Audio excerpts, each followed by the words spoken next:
Pow,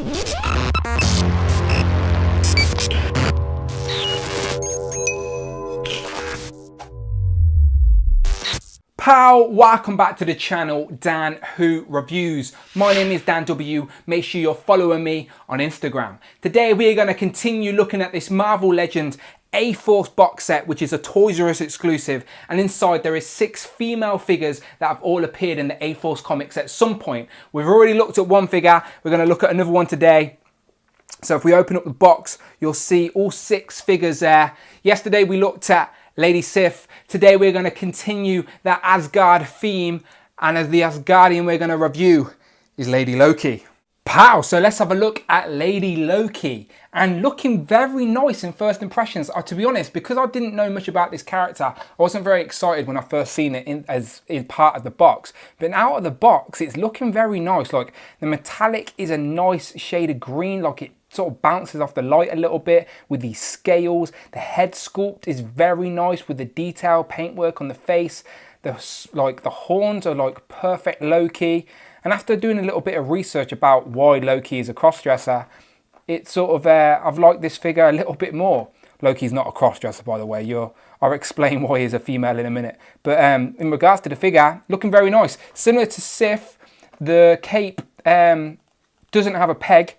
It just sort of rests on the shoulder. I think it's basically the same cape as Sif. And then because the hair's quite stiff, it holds it in place. But when you're trying to get her in dynamic poses, sometimes it can get in the way as you can't lift her arm up much without moving the cape. She comes with like these magical style hands, like I think Enchantress maybe. Maybe some interchangeable hands would have been good with these figures, but again, that's asking for too much with Hasbro. But in regards to just the figure, if you're just going to have this Asgardian standing on your shelf, then yeah, she's looking very nice. As I said, a little bit top heavy because of the cape, but again, maybe I should show you, I'll zoom in and show you the actual head sculpt, if it will focus. It's very nice, people, like very, very, very nice. And again, the details on the figure, the metallic green, very decent. So yeah, fan of the figure. So without further ado, I think I best explain to you why Loki is a female in this segment I like to call Loki. Who is he / she? So this is the part of the video where we ask the question, who is she? And I try and give you a little bit of information about the character that this figure is inspired by. So, Lady Loki, who is she?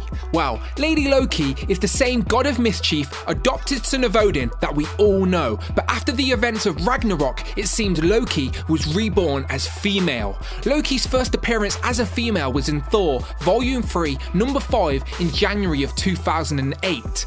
The truth is, Loki was reborn as his normal male self, but he took over Lady Sif's body. She makes an appearance in the A-Force comics, but is soon restored to his normal self. There you go, so I hope that helped. Again, I do not claim to be an expert, but it is nice to have a little bit of information about the characters these figures are inspired by. Now Loki, meet Loki. Now obviously this is the Tom Hiddleston MCU version of Loki, but it is one of the Loki figures I have in my collection. I also have the new Thor Ragnarok Loki with the Tom Hiddleston face scan, which is very nice. And as you can see, very inspired. It's the same character in female version, obviously comic version, but it's looking nice, looking nice. She's at about the standard height for a female figure. Let's bring in another Asgardian, as in the female version of Thor. So obviously we know this is Jane Foster and not the actual Odin son as a female, but there's a female version of Thor and a female version of Loki, side by side. Another comparison is, as in the comics, Loki sort of takes up a sort of mother role to Nico Minoru in the A-Force comics. And these two look pretty good together, to be fair, both using their black arts and magic and whatnot. And then lastly, here is the only other figure I've reviewed in this wave so far, and it is Lady Sif. Now, as you can see, she's a little bit smaller than Lady Sif. She's not that average Asgardian female height. She's more of a regular sort of comic female figure, a completely different body molds for the two, but still like both figures, and they're going to look good on the shelf regardless. So yeah, happy days. Overall, pleasantly surprised by this figure. Much better out of packaging than from the pictures online. So happy to have it in the collection. Let me know what you think in the comments below. Hit that like button and I shall see you on the next one.